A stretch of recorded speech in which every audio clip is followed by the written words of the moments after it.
Hello and welcome to the Bureau Podcast. I'm Matt Cowan, the Bureau Chief and your host. Thank you for listening in. Coming up in this episode, I've got some news, an interview, and a review. Some cold calls. That's right. I'm going to cold call some concierges at some of Ho Chi Minh City's leading hotels to see what their recommendations are for where to eat and drink in our great city. So be sure to stick around for that and more.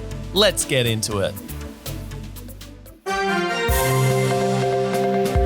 Bureau News.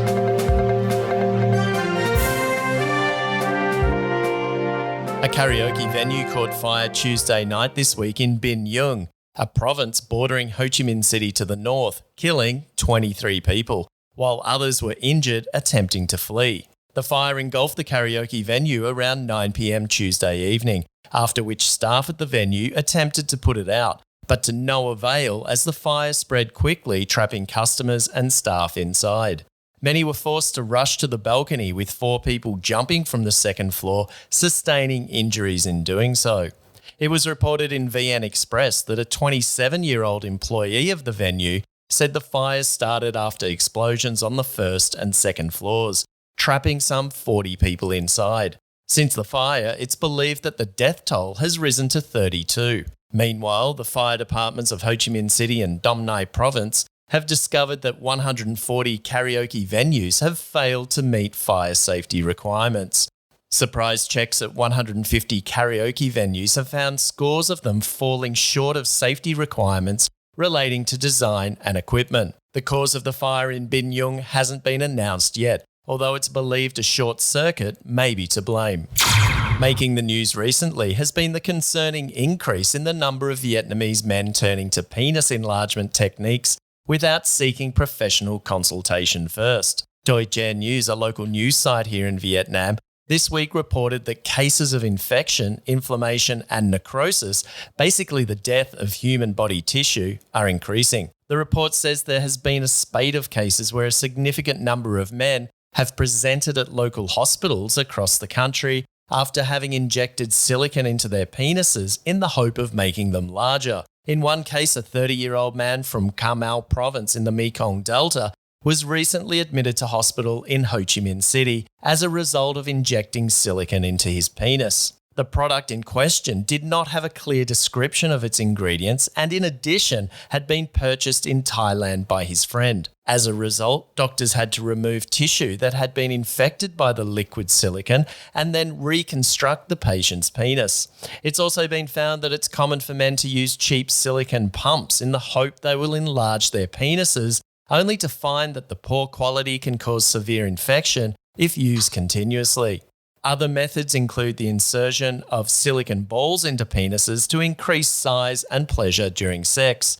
In one case, a 19-year-old man from Hanoi was found to have implanted 2 silicone balls, 1 centimetre in diameter, into his penis. However, 2 weeks later, he had to have them removed before necrosis ensued. The use of liquid silicone for cosmetic surgery in Vietnam is illegal, according to the Doi Dje article. VN Express recently reported that a transgender law for Vietnam has been drafted so that transgender people will be entitled to maternity benefits, including the right to marry according to their gender. The draft also states that a transgender person will not need to undergo medical intervention in order to be recognised as such, and that medical interventions will be entirely voluntary. According to the article, data from Vietnam's Ministry of Health states there are close to 500,000 transgender people in Vietnam, out of a population of approximately 100 million. Although it's believed that actual numbers are much higher due to the stigma associated with it. Meanwhile, a total of 40% of transgender respondents to a Ministry of Health survey revealed that they had attempted suicide in the past and that their fear of discrimination prevents them from seeking information about healthcare services. In Vietnam, very few transgender people are recognised by law, according to the VN Express article. In order to change gender, individuals currently need to provide confirmation of biological features that make them eligible to do so surgically, which also enables them to amend information on personal documentation to reflect that change. A change in the law will mean anyone wishing to change their gender will not be required to do so surgically. It's believed that most people currently leave Vietnam to neighbouring countries such as Thailand to undergo changes in gender. However, once they return, they're unable to change their personal details. The transgender law draft will be presented before the National Assembly Standing Committee before the end of the year.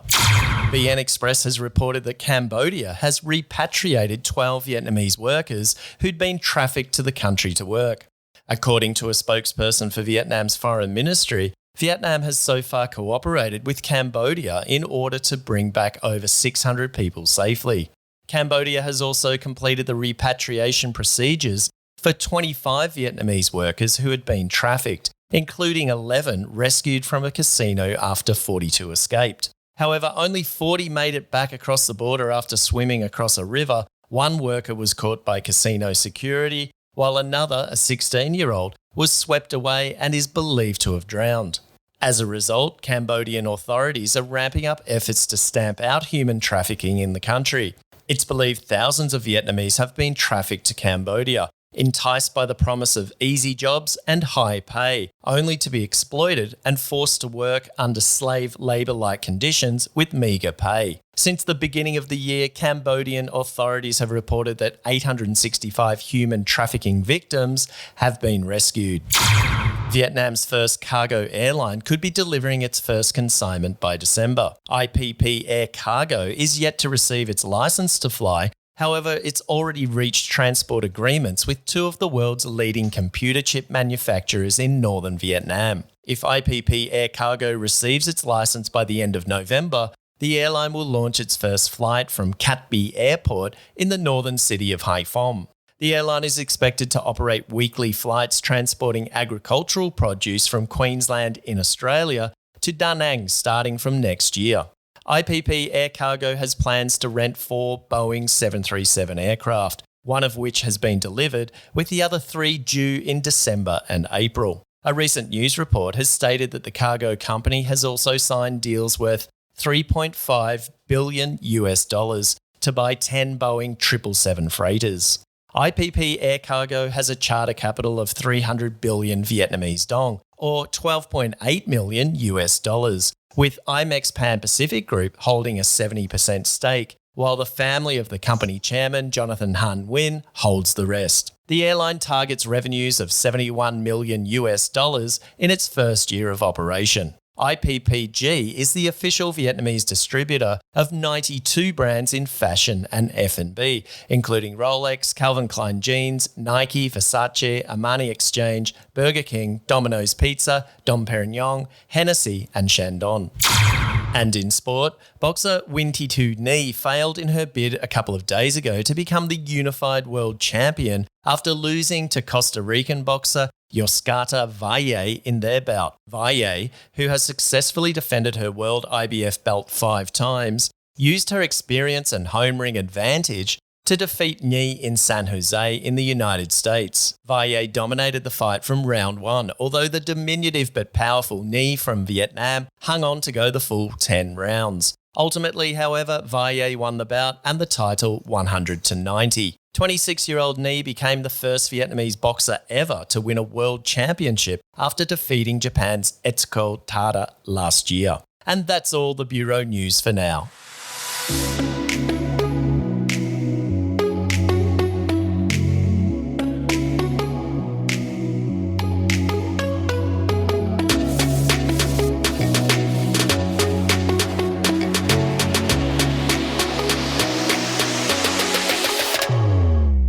Well, there you have it, the Bureau News for this episode. Great to see some of Vietnam's immense sporting talent taking it up to the best in the world. Unfortunately, Nhi couldn't quite do it this time, but it looks like she's got plenty of fight left in her. After all, she's only 26 years old. Let's hope she keeps going.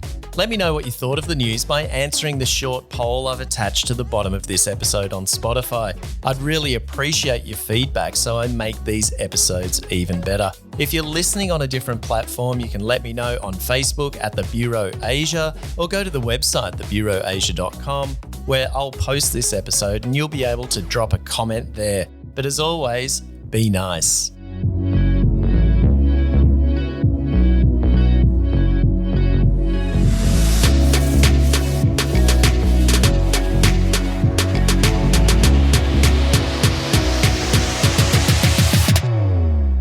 Well, he's been living in Vietnam for over a decade and has written for publications such as Any Arena. You'll be familiar with that if you lived in Ho Chi Minh City about 5 years ago.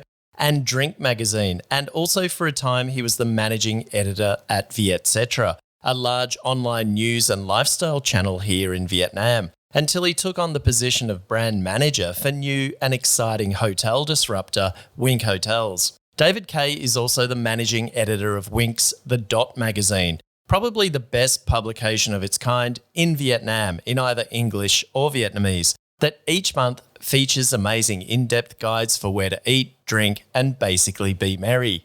David gave up some of his precious time to chat to me recently at Tuong, the co-working space at Wink in Ho Chi Minh City's District 1. David Kaye, thank you for taking time out to chat to me. I'm lucky to catch you. Usually you're either in Hanoi, Da Nang, Phu Quoc, like last week, by the pool. So anyway, how's it been? How's it been on the road? Hectic, but exciting, Matt, and thanks for having me today. Yeah, sure. Just so much happening, right? You know, hotels that opened and restaurants that opened pre-COVID, relaunching or regathering traction, and new places opening like Hanoi and Hibana at the Capella. Oh, yeah, that was good. Yeah, we had a good time there, didn't we? And JW Marriott sort of doing a relaunch of their Pink Flamingo restaurant. Did they get that right? Yeah. Was it Pink? Oh, Pink Pearl. Pink Pearl. Last week it was. Nailed it and I messed it up. Oh. Last week it was Blue Oyster, but Pink Flamingo is a good try. It's a bit closer. You're on the right.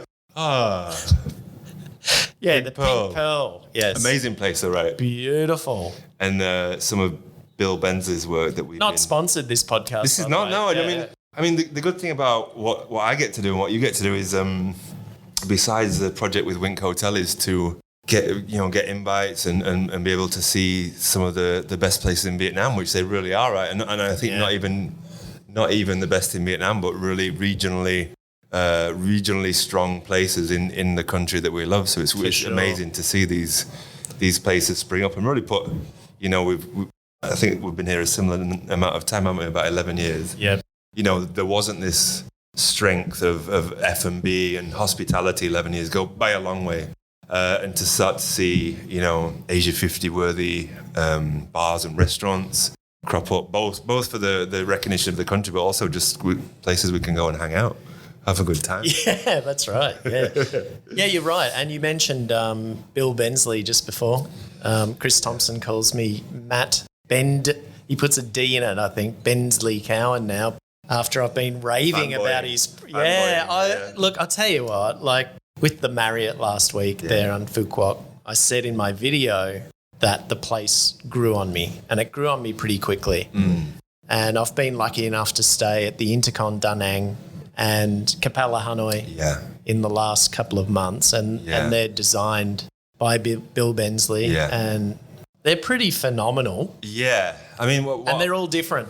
Yeah, and very conceptual, which I really like, and I think I'm really interested in conceptualizing things, whether it's an event or even an article, and he does it so well and with so much detail that it's kind of head spinning at some point, isn't it? But also that the place reveals itself slowly, because the level of detail you can't take in immediately, and over time you start to notice different things and appreciate different things. And the other funny thing was, so my main life is as brand director for Wink. And we opened the first one in Saigon at 75 Women Kim in March 2021. I know what it's like to make, to create a hotel. And it's a major undertaking, I remember being at the Capella Hanoi, and during the hotel tour, the team said, well, Bill created a different scent for each floor. And of course, each floor is themed differently after artists and performers. Yeah, that's right. But one thing you won't know, because generally you would only go to one floor where your room is, right? That's right, yeah. So it's not something that anyone would pick up on as a feature. It's kind of invisible, right? You could easily just do one scent. And even if you, say you're a regular guest, you stay on the third floor this week, and next 3 weeks down the line, you stay on the sixth floor. You're probably not going to remember the scent from back then. Yeah. And so there is no real impact, or it's invisible. But the fact that he puts value on that, and that's the level, and that's the level, and 100 other things I just think that's a wonderful thing, and it's unnecessary, but also necessary. You know, we need these people in the world to do things that are just for the art of it and for the joy of it, right? That's what it is. It's just, and it's also on point for trend as well, isn't it? With travel, so properties. And you'd know better than me that, although Wink is a little bit different, you might mention that in a moment, but a lot of these properties want you to stay on site. Yeah.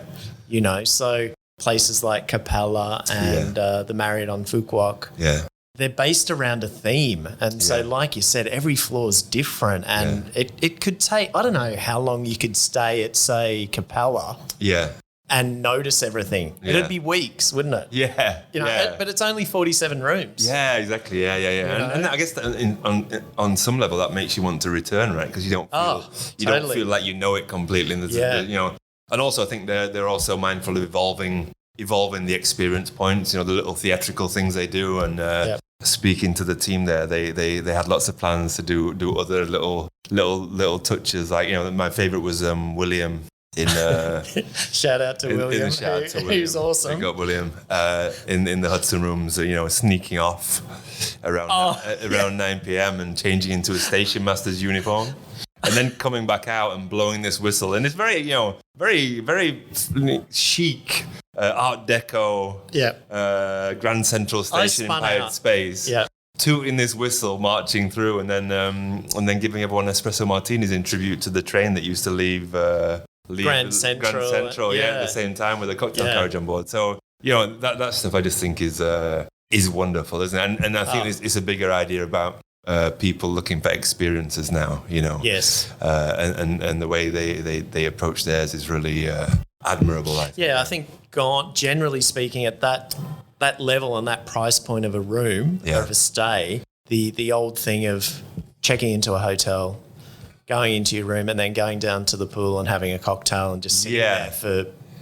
a night or 2 nights or whatever is gone. It's different completely, isn't it? Yeah. And I guess some people might still gravitate towards that, but or they haven't yet tried. Well, you can stay at a 3-star or something. If you just want to go to a Novotel and just chill by the pool. But then you see the levels that these guys reach, and it's something for us all to aspire to, isn't it? In our own way. One of my favourite aspects of that stay, and it was totally unexpected, was whenever a happy hour starts, it's like 5 o'clock or 4:45.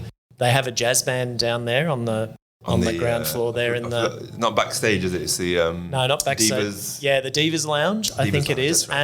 And for anyone listening, this Capella Hanoi is opposite the Metropole, but down the street from the Opera House. Exactly, yeah. So that's sort of driving the whole theme of the place, isn't it? Yeah. And so every day at about, I think it's 4:45 or 5 o'clock, the band starts. So you can go down there and have a drink. But then about 15 or 20 minutes in, the actual diva turns up. Yeah, that's right. Yeah. She turns up for 15 minutes. That's right. She does this dance. She comes in. Was it like a Bond theme? Was it Diamonds Are Forever or something? Something like I think when I was there, it was Diamonds Are Forever, and she's like blowing kisses at all these people in the bar. Everyone's like, whoa. And there's a little bar right next to the band, where the band is. And so she comes in and she demands the drink off, the glass or whatever off the staff member, and then she takes over, has a drink, and then says, okay, I'm ready for the stage or whatever. Presumably goes off to the Opera House and performs. Yeah, that's right. So things like that. I love it. I've never been to the opera, but... Yeah, you don't need to now.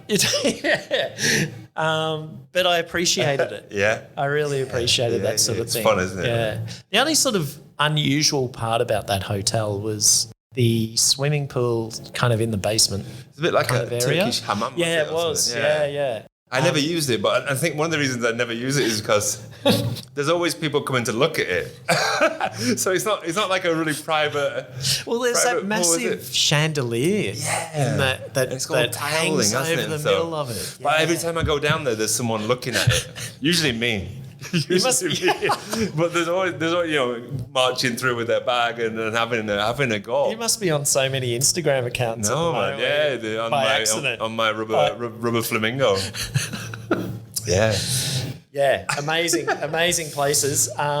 So now, given that you're travelling a lot and you've been here for over a decade now, how is it to I know we've touched on a little bit, but how's the difference? How different is it from travelling 10 years? Making me feel old now. It's radically different, isn't it? And I think the country's moved so fast and changed so quickly that every year of the last 10 years has been radically different. And it just shows no sign of stopping, doesn't it? I mean, we just published with the Dot magazine, which is our Wink Hotel sort of cultural magazine arm. I just put together an article of our favourite places in Saigon. Most of them were opened in the last 6 months, right. Which is remarkable, isn't it? Some OG kind of places, but just the ones that are coming to mind as being noteworthy and exciting or very new mostly. And I think that's true in Saigon and in Hanoi. Just back up there in Alchemy Bar and Aban, the ethnic minority restaurant, and all these wonderful places, Warehouse Club, and really world class kind of places. The Haflington, not really old, a couple of years I guess is it Haflington, pre-COVID, that are just wonderful places. And I was always very proudly Saigonese, right? I don't know about you, but I always felt Saigon was well ahead of everywhere else. But you have to give it up to Hanoi right now and say, the quality of their outlets and their concepts is comparable, if not better than Saigon. Right. I hate to admit. And who's behind these bars that are opening up? Are they just sort of, a bartender who's worked at, say, a 5-star hotel or whatever and found some money? Or I was lucky to put together a piece for Drink Magazine Asia about this, and I think a couple of years ago. And there was just a big trend of bartenders opening their own bars. And ones that have come through, especially ones that have won some recognition, like Will from Doozy, who was the World Class Vietnam winner, then being backed even more to open Takeover & Co. And now they've opened ASMR in District 2 and will open Enigma soon in the Refinery Courtyard. So you're seeing these sort of kind of second generation bartenders. I don't know if they're still. I mean, the first generation is young, isn't it? So it's not like a family dynasty. Yeah. It's like the guys who trained them. I'm kind of referring to as the previous generation. You class someone like Lam Duc An as a older generation, but what is he? Just over 30 or something? I'm not. He's super young, isn't he? He's baby faced, and he's got his baby face too, isn't he? Yeah. Get away with anything, can't he, with that face? And he's got his own bar, and then the guys that he sort of trained, and then you still have guys like Richie who trained Lam Duc, Lam Duc An. Richie, who opened Sarai back in the day, and also worked at Sri. So you have this whole family tree of bartenders, don't you? That's happened in our time here, and I would say that cocktail culture didn't really have any traction locally 3-4 years ago. So it's such a young culture, isn't it? And people coming into it, and a lot of award opportunities. And I was at the Florida Canna. I went earlier to that. Oh, that's right. Yeah, I was at that one at Summer Experiment, and there's just a great hunger for young bartenders to get recognition. The young girl from Kumquat Tree in Hanoi won. You've spent a little bit of time in Bangkok recently because you went to the Asia's 50 Best, right? I saw you there on the live stream.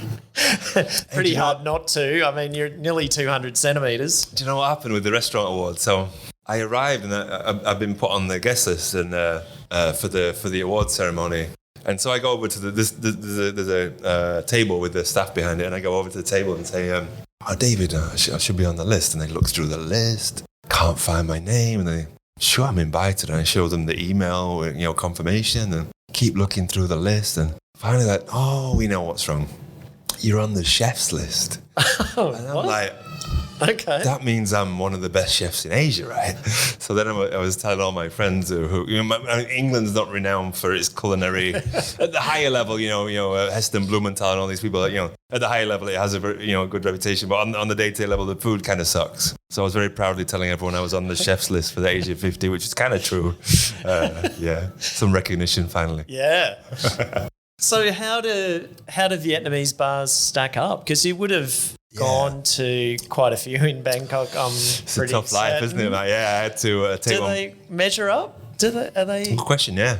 I just think we're evolving locally a lot, but Bangkok has the size and the budget to attract, world-class bartenders. The guy who runs Vespa, for example, in Bangkok, and they bring with them, London, legendary hotel, martini making knowledge that they, train their stuff. Actually, Vespa's bar manager won the world-class Thailand.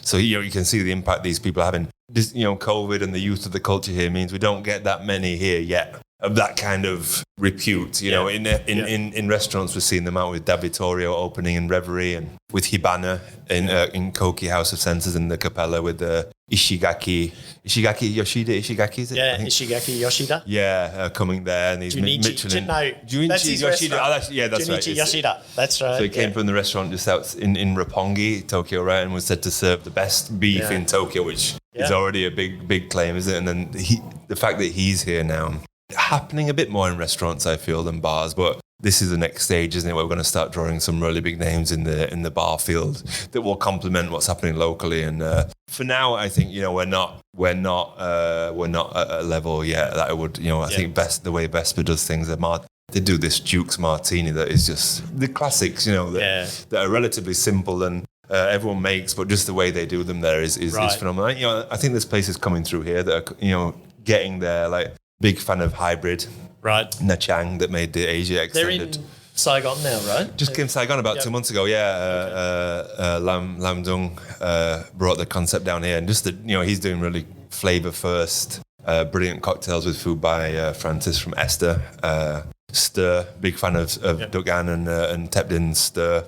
So we're getting there. Yeah. I believe we're gonna. Plenty of options anyway. If you're visiting Saigon and you're looking for a drink, you're looking for a decent cocktail. Am I allowed to hype my magazine on the Bureau? Of course platform? You can. So but it saved me from doing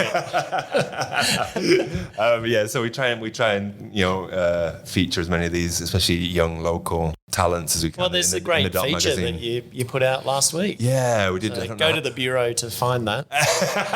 Teamwork. It's a good time to talk about bars and restaurants now, isn't it? And I don't know how many places are in that list, but I've been to everyone, and I recommend everyone. Not in the same day. Not in the same day.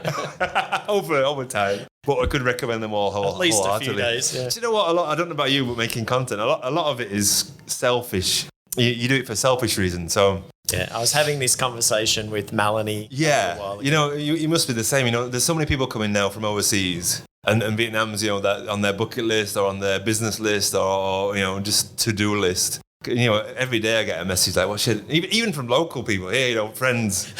Yesterday. What should I eat tomorrow night? And I'm like, what do you mean? Every day, from everyone, through Messenger locally.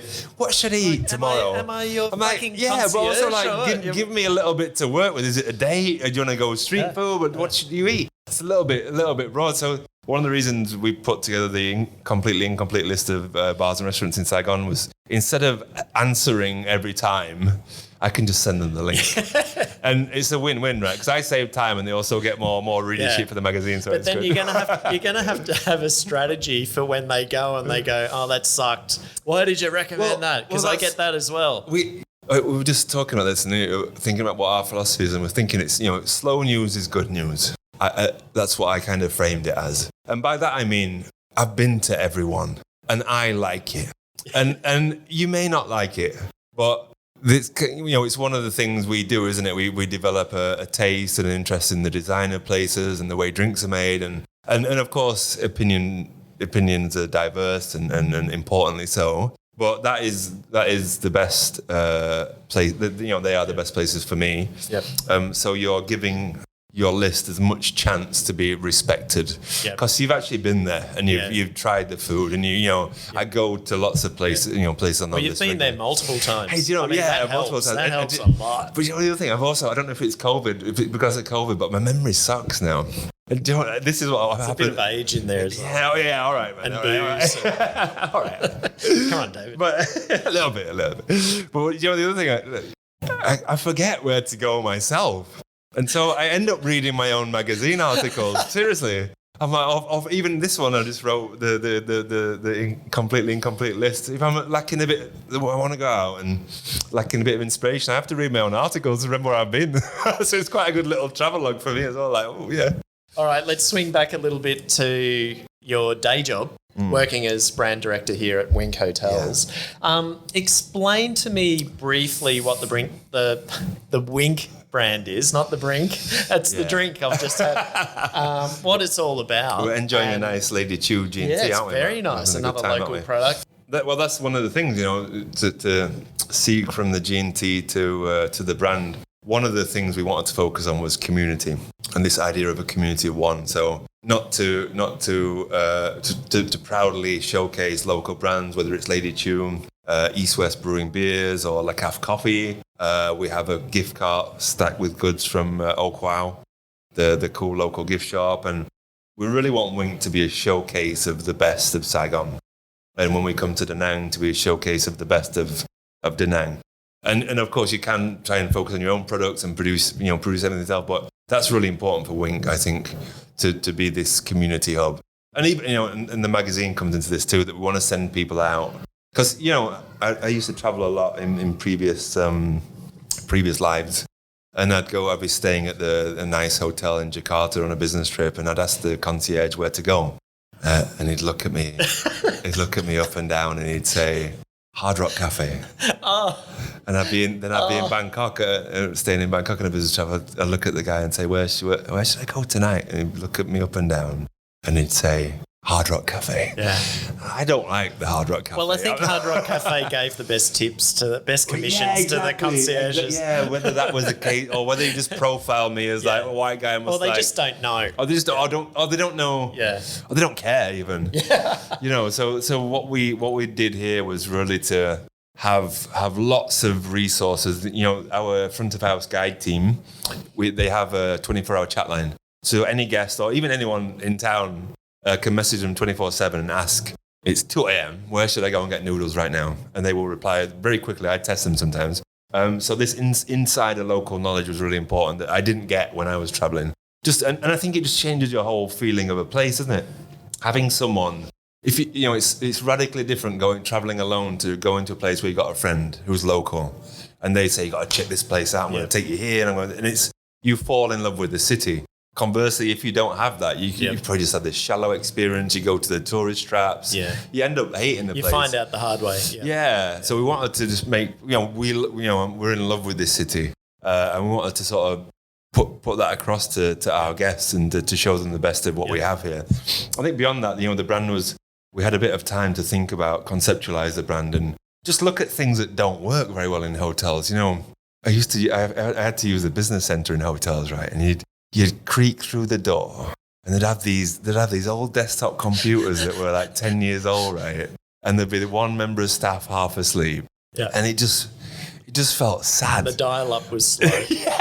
And it just felt sad. It just had this So now. Well, I guess they were an afterthought. Like a business center was like a computer in a corner in one of those sort of, those old school library cubicle things. That's right. Yeah, exactly. So there's a bit of an expansion. That was it. So we just, those kind of things, we said, let's not just do things because they've always been done that way, but let's do things because they're going to have value. Yeah. And so right now we're sat in a nice, fun, vibrant co-working space, right? That actually has an energy and a character that business centers just don't do. And it was the same with everything, really. We took out the reception desk because you don't want to hang out in a room where people just stare at you from behind a counter. You don't feel comfortable, do you? So we took out the reception desk, did an automated check-in, and the guides will come and grab you and check you in through their iPads, and you're up to your room in minutes, which is another big thing, isn't it? You've been traveling maybe even domestically 2 hours from Hanoi, or internationally 8 hours or more. You don't want somebody selling you things or taking your details for 20 minutes or waiting for this to happen or that to happen. You just want to get to your room, unpack, get a shower, and then come out. So preferably in a buggy. we travel by buggy a lot now, don't we? We don't have buggies here. So that's, I mean, the other thing here is that we don't have buggies. It's a self-service model.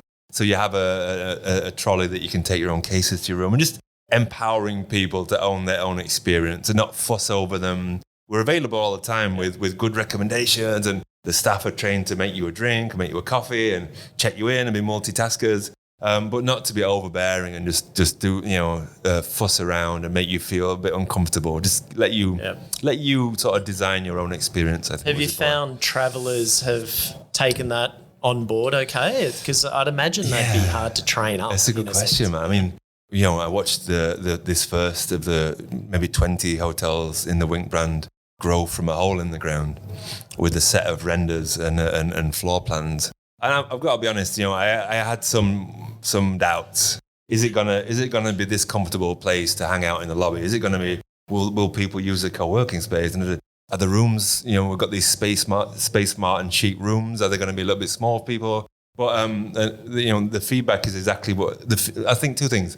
One, the feedback is exactly what we hoped it would be, and it's focused on the experience and the staff. And two, we're at number 3 out of all hotels in Saigon now on TripAdvisor. We've got a 9.1 on Booking.com and 8.8 on Agoda. So the reviews are organic and exceptional. And when the other nice thing is when we walk through the lobby every day, the people who are in here are exactly the people we wanted to attract. Okay. Entrepreneurial, business people. We've got couples coming in. People looking to explore the city. I felt a little bit out of place when I walked in. But that's cool. I mean, you can just do your own thing too. There's a lot of little corners and places you can sort of just be yourself. So just kind of a young demographic, but we tend to say young or the young at heart. We appeal to. But it's been a remarkable thing to see a concept become a reality and actually achieve a lot of the things we wanted it to with lots of areas to grow and develop. Right. Well, you've got 20. How many in the pipeline? A few in the pipeline and plans for 20. 20 in the next 5-7 years. Wow. So 2 more in Da Nang coming very soon. Yeah. And then looking beyond major cities, Can Tho, Tuy Hoa, 2 in Hanoi, second one in Saigon, Haiphong. Proudly made in Vietnam brand of international standard hotels. Yeah, that's amazing. Yeah. So that's the Wink brand. Now, I want you to draw on your extensive knowledge and wisdom here for this next question. Okay, you're being nice now. You're not making me feel old anymore. How would you brand Vietnam as a travel destination? I mean, I think what's already happening is we're starting to own our own experiences. Traditionally, Vietnam was always this place for backpackers with pho and some beaches maybe and a war. By the way, that's right. And that's definitely when I arrived in the years, intervening years, that was the perception of Vietnam. Well, that was backpacks and a war. Yeah, I first came here in 99, I think, as a backpacker, and that was the thing. That was the overwhelming thing that it was about the war, and you got taken on tours regardless. Years ago, almost at that point, wasn't it? It's remarkable. You would. A souvenir was like a spent bullet casing. Yeah, exactly, and that was kind of It wasn't just foreigners assuming that was the way of things. It was kind of like amplified locally, wasn't it? With things people were selling, and you would go to the war museum because it was a place to go, and there wasn't much else to do. I mean, just by diversifying the range of great things to do, even just owning your own food much better. So now we know, pho is just the tip of the expansive world of Vietnamese probably not noodles. Even the most favourite noodle in Saigon, is it? What's your favourite right now? Pho. But still, I would reckon in Saigon, Bún Bò Huế would be probably the number one noodle dish, wouldn't it? That means you're very Vietnamese. It's just I always everywhere. Think you have to be really Vietnamese to like Bún Bò Huế. Yeah. But mine always changes, Bún Mam or Bún Thịt Nung, or every few months I'll change. So just owning those things and like getting people to discover these places and having Instagrammable places. Whether you like it or not, Banner Hills and in Da Nang you've got the Golden Bridge, haven't you, and all these things. And just I feel like what a lot of domestic tourists and international ones have is a checklist. I need to do this, and it used to be War Museum. And now it's I need to get a photo on the bridge. I need to to have a bowl of the noodles out in District 12 with a woman who does the Bankanko. I need to go with this, and I saw this on Instagram, and I saw this on Instagram. It's no longer about these places that talk about the past as much, although they're still worthy of a visit. Now it's much more of a foodie destination, a diverse foodie destination with Instagrammable places and world-class bars and restaurants. And so I just think more and more Vietnam needs to own and amplify what's really happening now, which is exciting and engaging. Yep. David Kaye, thank you very much for taking some time out. Thank you. Thank you for the gin and tonic as well. My pleasure. And I'll see you at the Pink Pearl and not the Pink Flamingo. Yes. Either way, buy a pool somewhere, no doubt. What a life. Yeah, life is, we have an exotic life, don't we, that we really cherish. And it's pretty awesome. It's pretty amazing, an amazing country. So if any international listeners come to Vietnam, follow the Bureau or the Dot Magazine. You can hit me up, sure. But also, follow our content. Where do I get a fur? Follow good content and support. Come to Vietnam. Check out what we're doing over here. It's a very exciting time to be alive and in the industry, and just as a passionate foodie, traveller and drinker. That's all from me. I agree. Thanks, Dave. Pleasure, Matt. Thank you.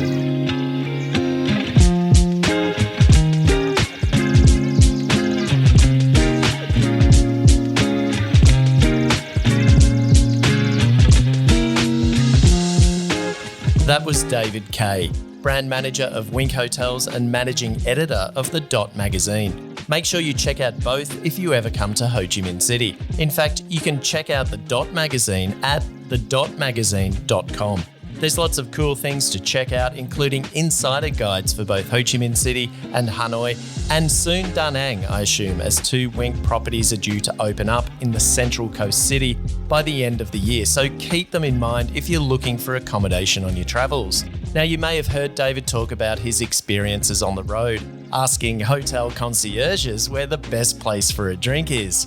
I think he mentioned Jakarta in the interview and how one concierge recommended he check out Hard Rock Cafe for a drink, as you do. But I think I speak for everyone here. It's not really the place to check out if you want to pick up on the vibe of the city, at least here in Ho Chi Minh City. I wouldn't recommend anyone go there on their first few nights, if at all, to get amongst it. So with that in mind, I thought I'd give a few of the hotels a call here in Ho Chi Minh City and ask their concierges where I should go for dinner and some drinks afterwards. But in order to do this job properly, I called on the services of a cold call expert.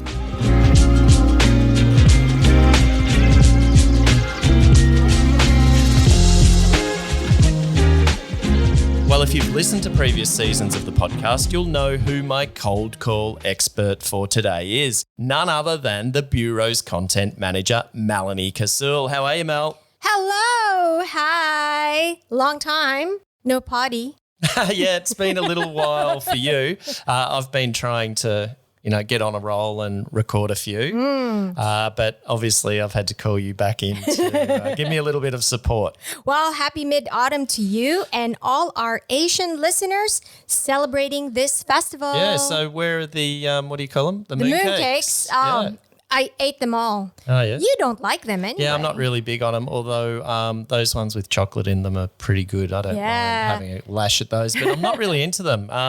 But I brought back some chocolates from Singapore this week, so that was good. But one thing that I noticed is, because your request was mooncake, bring back some chocolates. Oh, actually, no, it was Krispy Kreme and something else. Cinnabon. Which I saw Krispy Kreme at the airport. Why didn't you get it? I haven't let on that I did. I knew see there was a Krispy Kreme. Well, my hands were full, and I knew there were going to be a couple of toilet breaks in between, and I didn't know how I was going to juggle them. You could have gotten it before. Yeah, but they kind of come in a box, and I don't think they get sealed. Anyway, we can talk about this offline.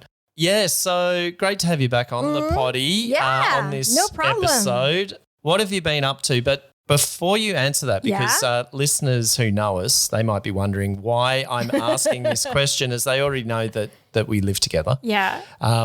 It's just that, as I mentioned, I was away in Singapore this week, and I'm not really sure what you got up to. All good. held down the Oh, yeah. fort despite Oh, yeah. some rains in the afternoon. You know, it's always a struggle going home, and then when you get home, you see your laundry has been soaked again. So just, you know, household stuff. But I think, you know, this is an extended rainy season. Yeah. Well, we're only in September, so I think we've got a little bit to go yet. Yeah. I usually go by the footy finals, the Okay. AFL. So AFL and go Cats, by the way.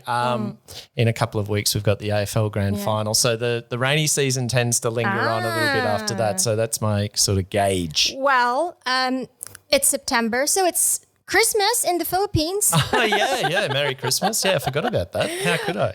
Anyway, I did manage to get out midweek, caught up with some friends at Layla for happy hour. Nice. Yeah, so Yep. it's always a good place to go when you're in district run. But also, I went out with a few friends who I've known for a while and who, you know, along with me has seen the city change a lot since we first started going out in, you know, 2008, 2009, 2010. So Okay. we're like the OGs of That's almost a decade and a half ago.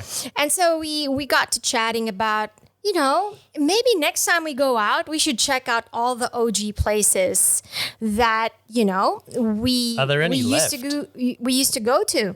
Yeah, there were a Short few. of Bar 5. Well, that's your OG place. Yeah. That's not mine. But we made a short list. I think Ciao Bella is still there. Okay. Although one of the owners recently passed, but I'm really happy that they're still open. Yeah, and it's still good. Yeah, and it's on the same street as Layla, Yep. so that's always good. Dinner and drinks. And then I think you and I recently went to Les Jardins. Okay, yeah. Yeah, Where is that? Tai What's- Van Long. It's on Tai Van Long and what is that? It's sort of in between Le Tanton and Li Tu Chom. Yeah. Right? Yeah. And Yeah. then Part of the French, what's that place? The cultural. Yeah, it's the culture. Idicaf. Yeah, that's Yeah. it. And then I think we also mentioned Vesper was still alive. Oh, yeah. Alive on and kicking. Tonduk Tang Yeah. Street. That I drive past all the time. It's not because I don't like the place. Mm-hmm. It's just that I'm concentrating on the traffic all the time. There's also that new on and off on ramp Yes. to go over the new bridge there now. So I don't know how Into that's Bridge. affecting it at all. But No, but it's way. It's near bit more the beforehand. roundabout, Oh, so okay. it's pretty okay. Yep. It's before the but Legend it's Hotel. long term, Yeah. that joint, isn't it? Yeah, so that's something that I'm really interested in checking out every time I get a chance to go into the city. You know, what are the places that I used to love that are still open? So yeah. Ah, good one. Yeah, and then nothing exciting aside from that. I was planning to check out the International Travel Expo here in Ho Chi Minh City, Okay. which they were here at SECC in District 7, but they never got back to me about my media registration, which was a bummer. So I Yeah, they're guess not big on emails. no, but Replying to emails. being a media, contact, a journalist, a reporter, or whatever they want to label it, Freeloader. No, there were a couple of forums that were by Yeah. registrations. I was Right. interested in listening to those. Of course, talking about travel coming back to Vietnam, specifically the Mekong Delta. Yeah, it'd be interesting. Would Yeah, have been interesting. but to they go. never got back to me. Okay. So my media, quote unquote, media experience here at our local travel expo wasn't as flash as yours. Yeah, well, it coincided with the ILTM in Singapore, and That's International Luxury Travel Market, Yeah, Asia that's right. Pacific. Yep. Yep. And it's a trade show. There are a number of ILTMs around the world throughout the year. So there's one in Cannes as well. Wow. I think that's the major one that was the first one. I think there's an Americas. Yeah. There's definitely Asia Pacific, of course, which was in Singapore this week, and it ran over 4 days. So I was lucky enough to get Wow. an invite, which was Media- great. 3 nights, media flights and passes. 3 nights, and exclusive access. To, But you left the mooncake gifts that were given to you. yeah, I got you get so many gifts at these events. at these junkets. and, yeah. I'm always carrying camera equipment, Tripod. and stuff, laptops, and Yeah. all Microphone. sorts of stuff, and you get these gifts they don't let you leave without giving you this gift, a bag of one was a box of kombucha. Another one was Couple of mooncakes. Yeah. I was recently somewhere, not ILTM, but in Hanoi, and I got a bottle of sake, high-end bottle of sake. Which you left in a taxi. Left it in the back of the taxi. Oh, man. So really interesting week. 3 nights there. I stayed at the Conrad Centennial. Singapore. Right in town. Beautiful place, beautiful venue. Each morning there was a breakfast and there was a presentation by whoever was the sort of the major sponsor. Usually a 5-star luxury hotel or resort. So first time out of Vietnam in 3 years. First time out in 3 years. So I had a few culture shock moments. Like reverse culture shock moments. Yeah, I don't know, kind of weird. I'm in a funny space. It wasn't like I was going back to Australia, but obviously in Singapore, English is an official language. And so, I was kind of shocked that whenever I opened my mouth, someone actually immediately replied with an appropriate answer. Yeah. So that kind of... Was it so clean? Very clean? Very clean. I was expecting that though. I wasn't expecting my reaction to people actually talking to me and with me. Okay. And understanding the whole time, So that was really cool. Also... how Singapore is becoming more sort of contactless. So, I mean, if you thought Singapore was a little bit cold and, as you said, clean. Clean, and like that, I think it's moving even more in that direction in terms of... Like Japan with their robots at the hotel? No, not really robots, but processes where you don't have somebody there to walk you through the steps of... doing whatever you're doing. Airport. So, for example, at the airport, when you rock up at the airport, you have to fill out an online arrival form. For COVID? Yeah, part of it is about COVID and how they can contact you and all that sort of stuff. You have to, providing that you don't do it in advance. I'm pretty useless in being prepared in advance. So when I turned up, I had to go to one of the stations. They've got these stations there. Someone pointed me in that direction. Okay. I didn't realize I sort of had to do it there and then. And there's a bank of iPads that are there, and then you have to sort of log on. I had to take a screenshot of my vaccination certificate from here and then upload it, or take a photo of it with the iPad, then upload it to my particular file that I'd created. Okay. And so this all sort of probably took about an hour for me to go from getting off the plane to getting through immigration. But could you do it before taking off from Vietnam? I don't know. You can't do that beforehand. Okay. You can have all your documents. Obviously, you can have all your documents ready to go and whatever else. I don't really know, but yeah, if you're going to Singapore, make sure you've got your vaccination certificate handy in a digital form at least. You have that. I had that. I had it ready to go. Yeah. And then I held my phone in front of this iPad. Okay. And then took a photo using their iPad, which is fixed to the stand. Okay. And then pressed a button and uploaded it to the profile that I created, that I'd muddled my way through. And a few times I was like, how do I do this, that, the other? And no one was there. Around. There's just no one there to help you. Fortunately, when I went through immigration, I think there were only 1 or 2 flights that had landed. So I don't know how they're going to handle multiple flights at that particular terminal. I think they've got a number of terminals there in Singapore, three or 4 or something. But there weren't actually that many people there. And So you didn't have to line up, no queuing? There was at immigration. Okay. There was it when I still had to wait in line. Did you though? What? What are you getting at? Oh, no. What you're getting at is a little bit further on. That's at the hotel. I'll elaborate on that in a little bit. But I felt sorry for the Vietnamese on the flight who couldn't speak English, because I think while the I don't know, what do you call it? The process that I went through with the iPad, it had, you could select the different languages. Yeah.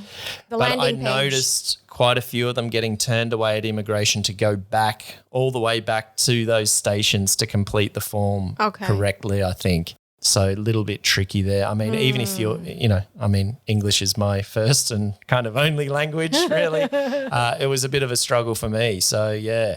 The other thing was socialising. Okay. Socialising, that was a bit of a culture shock for me. I've been, happily sort of sitting here tucked away from the world for talking about 3 to years yourself and in front of the mic.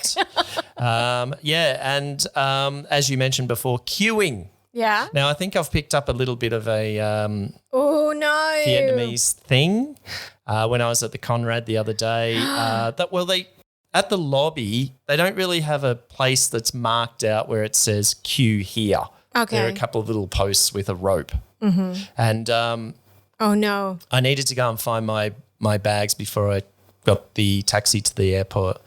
And I just sort of shot up to the reception desk and asked the lady or whoever it was that was there and said, hey, where's my bag that I'd checked in earlier? I want it.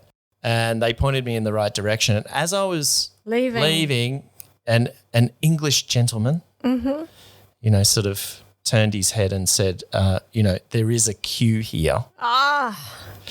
And I was moving pretty quickly. Did you say sorry? I didn't have enough time to sort of go back and say in my best Aussie accent to go and get stuffed. Yeah, get stuffed, mate. Whatever, get over it, old man. So I may have picked up a few little Vietnamese isms there. Oh, no. Also, the ILTM event was just a great opportunity to meet some big names in the luxury travel market. Okay. And the people behind them. So GMs and owners and what were the most interesting places that you encountered? A few of the more memorable ones was visit Rwanda. Rwanda. So Rwanda has quite a thriving tourism market, as it turns out, and luxury tourism market as well. So as you would expect from a destination in Africa, lots of things like safaris. And Rwanda's quite a big country from what I can gather. So there are different kinds of climates and there are mountains and savannas and coffee. I brought home some coffee from Rwanda and it's pretty nice, I think. Another one was a cruise. Cruising is coming back with a vengeance. Oh, yeah. One of the breakfasts was sponsored by Explorer and they've just about finished building a new ship. Oh. The first one of about 5. Okay. Big luxury How many people cruises. in it? Something like 5,000, I think. So they have 18, to give you an idea, 18 outlets or 18 bars or something on inside the ship. It's massive. And they had a great presentation. It's like a mini city. Yeah, it is. Where did they go? It is. They're going to start around the Mediterranean and through Western Europe. Okay. The top of Africa. Okay. I think it may be based out of Malta, actually, in the Mediterranean. So, it would be nice to get a trip on that. But they're not cabins. It's like a resort. It's literally like a resort, but it's a ship. Mm-hmm. And it's called Explorer. And they had a great presentation. They sponsored one of the breakfasts and had VR goggles. Oh. So you could sort of walk around and check the place out. That's the in thing now when you go to these conferences. This was a B2B it was B2B. Marketplace, right? So, yep. And media was invited, obviously, to get ahead of it. So more than just watching a clip on a TV, they have all these interactive VR glasses. Wow, really, that's great. Really impressive. And a few of the other things that came out of it that I noticed was that luxury travel is returning with a vengeance. So I'm assuming that goes for travel as well, especially in the UK, US, Australia and Europe. What about China? Western Europe. Well, China at the moment is still locked down. Okay. So everyone's eagerly awaiting for that market to open up. But they're saying that UK, US, Australia and Europe has almost bounced back to 2019 levels in terms of bookings already. So 2024 looks like it's going to be a big year in travel, especially luxury travel. But how much would maybe a couple could expect to to I spend. don't know. This was or free. I family. didn't have to worry about those details, Mel. Other things in travel trends that they're seeing at the moment is a desire to have more detailed travel itineraries. So that means that travel agents are going to become even more, well, what's the word? Wanted, needed, in demand as ever. Oh, wow. Travelers are going to travel less, but probably for longer. Oh, that makes sense. And yeah. so they're looking for things to be more organised for them. And people, I suppose, with boots on the ground that can advise them on perhaps the health situation, the regulations that are happening. You know, like even with me going to Singapore, which is very organised, it still would have been good to have had a clearer understanding of what I had to go through, you know. Yeah, detailed itineraries. They're also looking for things like more authentic travel experiences. Okay. So less of just going to a resort, sitting by a pool and having staying there a in the cocktail and resort. staying there. Yeah. They're looking for things outside of the resort but could be run or managed by that resort or hotel. Okay. So, for example, I went to that launch of the dinner. It was a pop-up Mr. dinner Dripping. with Mr. Dripping, who you were intrigued about. And that was with the Regent Hotels and Resorts. And they actually took us off-site Okay. and they'd rented, I guess, a location that was usually for weddings, apparently, and set up this whole dining cooking. experience where there was a cooking, you know, the chef art, topped off each dish that we were going to have, and there was a piece of art going on and stuff like Oh, that. wow. So That's really good. look out for things more like that. Bleisure travel is another one that's Bleisure. popped up. It was sort of like a business? yeah. So leisure? so when people are traveling on business, Leisure. they're probably more than ever going to look into, okay, so I'm going to Vietnam for business, but how can I tack on some kind of leisure travel and let at the same company time? pay for my return Yeah, flight. potentially. Yeah, or claim it. Yeah, Claim back. it. Yeah, throw that in. So I can see there too where travel agents can become useful for that as well, you know. Also this concept of slow travel. So I've just touched on how people will travel less potentially throughout the year, but travel for longer. And it's not this sort of, okay, let's go to Southeast Asia and take in Thailand, Cambodia, Laos and Vietnam. Let's just go to perhaps one destination. But what you just described is more like a backpacker itinerary, but this is luxury. So so it's a different game. Yeah, and these are with luxury travelers in mind. Yeah, that's right. So people are going to perhaps stay a bit longer Slow in down. one destination, slow down, not necessarily stay in their resort or hotel. Yeah. But not venture too far away and not be rushed into doing things and cramming things in like YouTubers tend to do. So actually that ties in really nicely with our cold calling, because if the traveler doesn't just want to stay or eat at the outlets in their hotel, you know, we need to know where else they can go. Yeah, so I'm glad you brought that up, Mel. So that's why I got you on this episode today. You're a bit of a cold call artist. So I wanted a pro cold call artist to call some of the hotels around Ho Chi Minh City. We've done this before in previous seasons, and ask the concierges where they recommend you go out for dinner. Yep. Followed by a few drinks afterwards. Now, this came about as I mentioned at the top of this segment that David Kaye in the interview, he used to get frustrated with concierges in other countries who would always recommend places like the Hard Rock Cafe. Was he in Bali or something? I think he mentioned Jakarta in that interview, and he said that they kind of looked at him, tall, white guy, middle-aged. Hard Rock. You must really want to go to Hard Rock Cafe.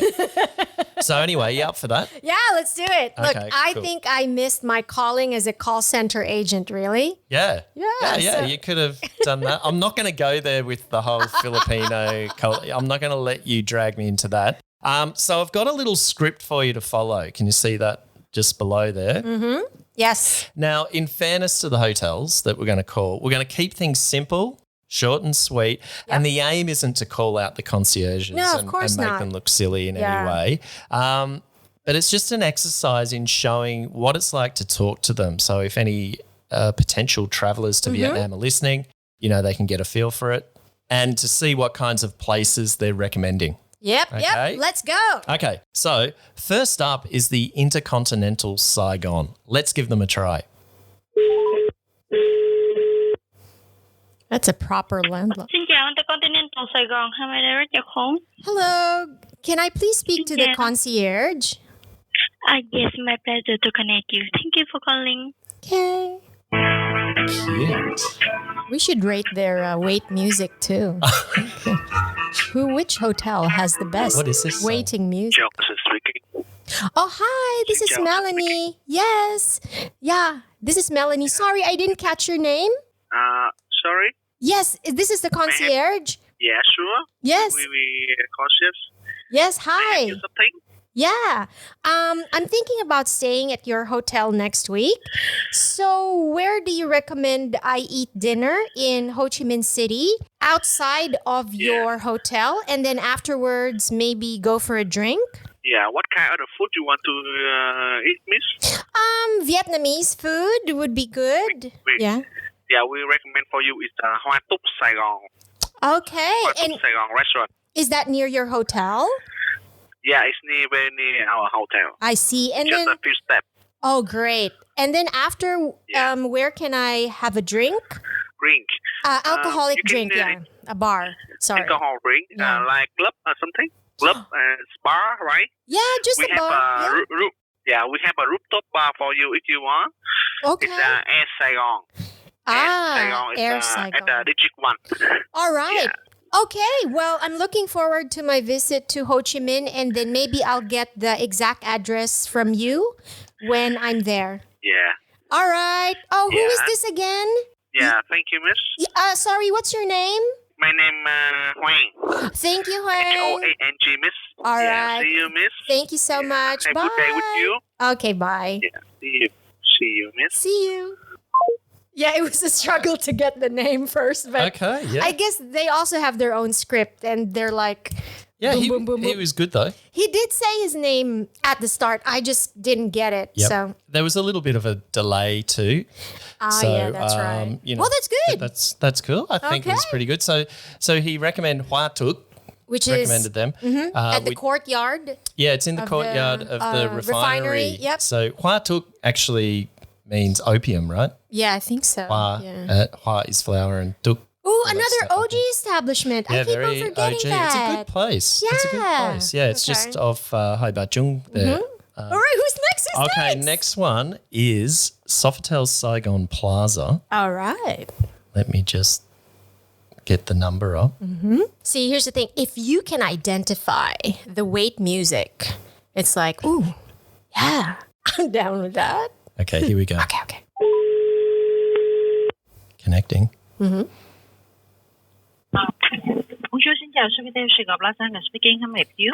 Hello, may I please speak to the concierge? Do you need something? Yes. I am thinking about staying at your hotel next week. My name is Melanie. So I just Yeah. wanted to ask the concierge about some recommendations. Recommendation. Yes. Yes. is- One moment, please. Okay, great. For the tour or for the... F&B, eating and drinking. I see. One Thank you moment, so please. much. You're All right. welcome. I guess they filter. If you want a tour, they connect you to a No different wait desk. music. Oh, yeah, All no. I can hear is buzzing. Maybe old style, like you know how they used to ring a bell? Ding, ding. to the Like there's a concierge. chord. Ching. Or maybe it's a sign that, yep, I'll get to you real quickly. I think you they don't should have to some wait. music. I was actually Yes, thinking, xin chào concierge speaking. Hi, this is Melanie. Is this the concierge? Yeah, that's right. Yeah, hi. What's your name? My name is Tin, Tin. Hi, Mr. Tin. I'm thinking about staying at your hotel next week, and I wanted to get some recommendation on where to eat Vietnamese dinner in Ho Chi Minh City. And afterwards, where can I go for a couple of drinks at a bar? But I hope you can recommend places outside of the hotel. Is that okay? Yes, of course. Okay. And may I know, do you have the WhatsApp? Yes, but yes. Okay, so can I have your phone number? I will add to the WhatsApp and then I will send you some recommendation for the restaurant. Ah, I see. So would you like to verbally say them to me now first? Yeah. So I can also, go ahead. Yeah, that's right. Okay. Yes. So any hotel, any restaurant recommendation, sir? The first one is named Propaganda. Propaganda. Okay. Yeah, that's right. All right. It's in near to the hotel. It's near. And it takes you around 10 minutes by walking. Okay. Thank you. Yeah. And how about the bar to have a drink? You can choose the social club. Social club. Okay. Where is that? It's located in the M Gallery Hotel and it's near to the Sofitel also. Okay. All right. Okay. So thank you so much, Mr. Chen. When I arrive in Ho Chi Minh next week, I will find a local number and send you my details, or I can just say hi to you at the hotel. Yeah, I see. Okay. Thank you. Okay, thank you. Bye. Have a good day and see you next week. All right. Bye-bye. Bye. Oh, man. Okay, cool. I can't believe I can lie through my teeth that easily. Well, you said it before. You'd be a good cold call. Or like a mystery diner Telemarketer. kind of, Yeah. know. All right. Okay, cool. Mr. Ten was good. He recommended Propaganda, which is Another old school. old school sort of place. That's in front of the park, in front of the Reunification Palace. Yeah, just there. What's Or the is other it place? What's the Independence- other place next door to it? Independence Palace. No, Propaganda. Propaganda. What's that? What? There's another place there. Park. Oh, Park. Yeah, That's right. Yes. But it's interesting. Is the Sofitel and the M Gallery like part of the same hotel chain? Yeah, I think they are. Yeah. Because A core group. Okay. Well, let's see if That's okay. M Gallery. Why don't we call M Gallery next and see if they recommend another Accor place? Okay. All right. Let me get the number up. Here we go. Xin chào, good morning. Welcome to the Saigon. Speaking, how may I speak you? Hi. Can I please speak to the concierge? Yes. Please hold a minute. May I know you would like to concierge I can have for you? Yeah, sure. My name is Melanie, and I would just like to ask for some food and drinks recommendation. Yes. You have a recommendation from concierge about food and drink, right? Yes, that's right. Outside of the hotel, please. Yes. Okay. Will you be answering me, or are you passing me to the concierge? Yes. Please hold a minute. All right, great. Thank you. Same So drill. cute. So cute. Oh. Some Wait, digital music. Here it is. Wow. I feel like I'm going down to the Mekong in a boat through a canal in search of coconut candy. It's amazing how landlines still exist, Yeah. don't they? I think they've still got faxes. In Japan, they have faxes. Here he is. Yeah? Hello. Hello. Hi, is that the Yeah? concierge? Yes. Yes. Hi. My name is Melanie. What's your name? My name is Nhược.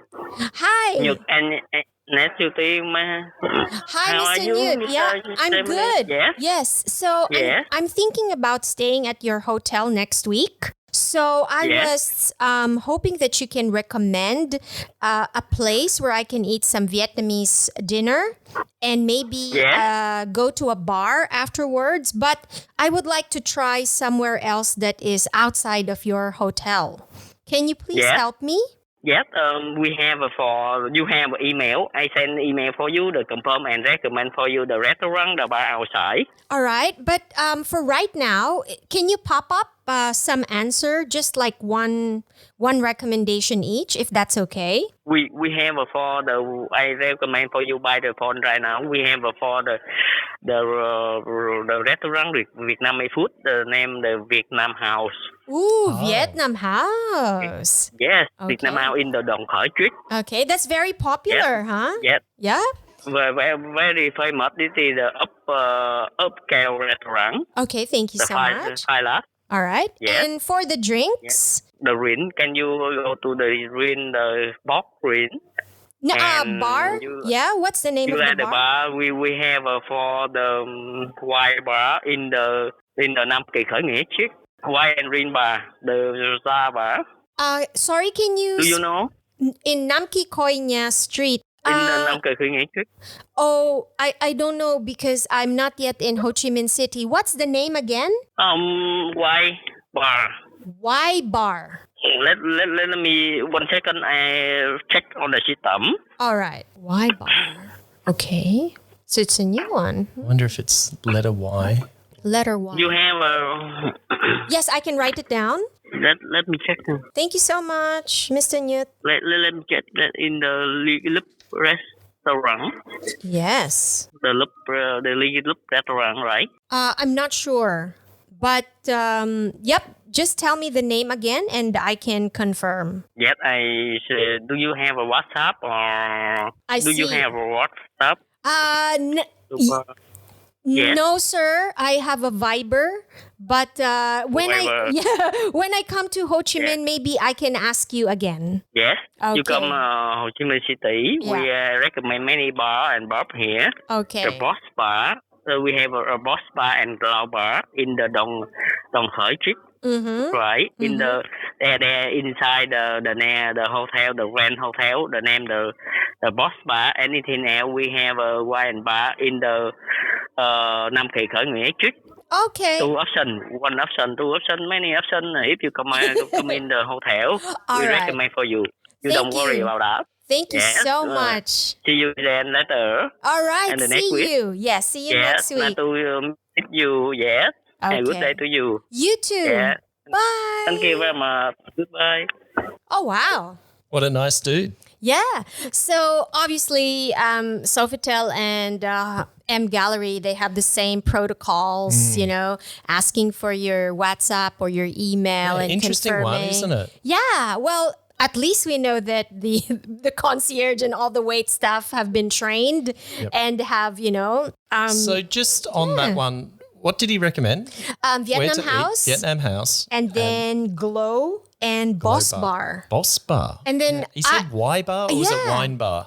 Oh, he said a wine bar. On Nam Kỳ khởi nghĩa Or something like Street. that. Yeah, I don't know which one that is. But Yeah. anyway. Okay, cool. Well, that worked pretty well, I thought. Yeah. It could have been a disaster. But I think by telling them I want to eat Vietnamese food at the start, they had like the same basis of what they can recommend. So that's Hoa Thuc, propaganda, and Vietnam House. Yeah. And all sort of different price points, I think, as Different well. price points and different styles. Yeah, so that was good. And different bars as well. So Yeah. they didn't mention Hard Rock Cafe once.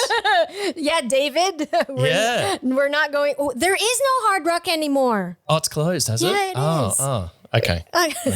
Okay, David. edit So Yeah, we we're blame gonna- David for Hard Rock Cafe's demise. Well, Mel, thanks for being a good sport and popping on the episode today. Does this mean you'll be back again soon? Yeah, sure. Yeah? Yeah. Okay, cool. That's great. So don't forget, if you want to follow Mel and see what she gets up to outside of a real job, yes, she has a real job, unlike someone else around here, be sure to follow her at Melanie Casul on Instagram. Thanks, Mel. Bye.